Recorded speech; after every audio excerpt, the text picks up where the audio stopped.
واقعی بس مختصر سے ایک عرض کر دیتا ہوں کہ سرکار ایک وادی سے گزر رہے تھے، ایک پہلوان سامنے سے آیا، کافر تھا، اور لکھا یہ کہ وہ اتنا لہیم و شہیم تھا کہ اگر وہ گائے کی کھال کے اوپر کھڑا ہو جاتا اور لوگ اس کو کھینچتے تو کھال پھٹ جاتی تھی، اس کے پاؤں کے نیچے سے نکالنا ممکن نہیں تھا۔ اللہ اکبر۔ سرکار سے جب ملا تو سرکار نے اس کو اسلام کی دعوت دی۔ اس نے کہا اگر آپ مجھے پچھاڑ دینا اچھا تو میں ایمان لے آؤں گا۔ اچھا اچھا عجیب۔ سرکار نے کہا آ جاؤ، ایک وار میں اٹھا کے اس کو نیچے پٹک دیا، لیکن وہ ایمان نہیں لایا۔ اچھا پھر ایک اور تھے رکانہ رضی اللہ تعالیٰ عنہ، ان سے بھی ایسے ہی ہوا، وہ بکریاں چراتے تھے لوگوں کی، سرکار مل گئے وادی میں، کہنے لگے اگر آپ مجھے ہرا دینا میں ایک بکری دے دوں گا۔ سرکار نے ہرا دیا، ایک بکری لے لی، کہا پھر ریسلنگ ہوگی، پھر دوبارہ ہرایا، 3 بکریاں لے لیں سرکار نے۔ اب وہ کہتے ہیں میں سائڈ میں بیٹھ گیا، میں سر پکڑ کے کہ اب میں ان بکریوں کا حساب کیسے دوں گا؟ تو سرکار نے ارشاد فرمایا کہ ہم پر ایمان لاتے ہو؟ ایمان لے آئے، سرکار نے بکریاں بھی واپس فرما دی۔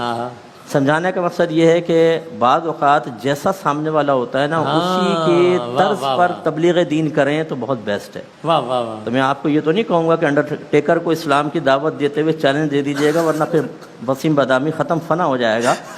لیکن یہ ضرور ہے کہ ہمیں جیسے ڈاکٹرز کو دینی ہے تو ذرا انہی کی لینگویج میں، ان کی ٹرمز یوز کرتے ہوئے، انہی کے طرز کے اوپر۔ اسی طرح اسکول کالج یونیورسٹی میں جائیں تو وہاں بیان کا انداز مختلف ہونا چاہیے۔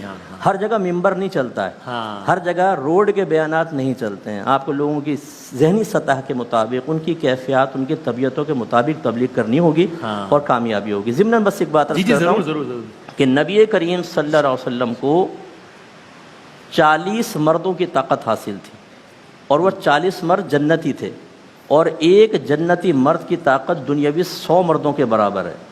گویا کہ نبی کریم صلی اللہ علیہ وسلم کو 4000 مردوں کی طاقت حاصل تھی۔ یہ تو بخاری میں موجود ہے۔ حضرت انس کہتے ہیں کہ ہم آپس میں کہا کرتے تھے کہ سرکار کو 30 جنتی مردوں کی طاقت حاصل ہے، اور ایک روایت میں 40۔ اس کا مطلب آپ غور کریں کہ اگر مشیت الہی درمیان میں نہ ہوتی تو یہ نبی کریم صلی اللہ علیہ وسلم کے لیے جہاد وغیرہ صحابہ کو یوز کرنا کوئی پرابلم نہیں تھا۔ 1000 کا لشکر جرار تھا نا، 4000 مردوں کی طاقت والا چٹان اٹھا کے یوں پھینکتا تو ہوا میں اڑ جاتے سارے کے سارے۔ جو زمین پہ کھڑے ہو کے چاند کے 2 ٹکڑے کر دے، وہ کافروں کو 2 ٹکڑے نہیں کر سکتا، لیکن مشیت الہی ہے۔ جیسے حضرت نے فرمایا تھا نا کہ پہچانے نبی کریم صلی اللہ علیہ وسلم کو، ان کو اپنی مثل بشر نہ سمجھیں۔ میرے آقا صلی اللہ علیہ وسلم کو اللہ نے بڑے اختیارات، بڑی طاقت اور بہت کچھ نعمتوں سے نوازا ہے۔ اظہار اس لیے نہیں کرتے کہ مشیت الہی درمیان میں آ جاتی ہے، اور اعلیٰ حضرت فرماتے ہیں کہ میدان محشر میں مشیت الہی سامنے نہیں ہوگی، سرکار کو بڑا اختیار دیا جائے گا۔ ہاں جہاں حکم الہی ہے وہ ہے، ورنہ سرکار کو بہت اختیار ہوگا، اور اظہار اختیار اس وقت دیکھیں پہ جو اعلی محبت ہیں وہ کیسے انعام پاتے ہیں۔ انشاءاللہ۔ سبحان اللہ سبحان اللہ۔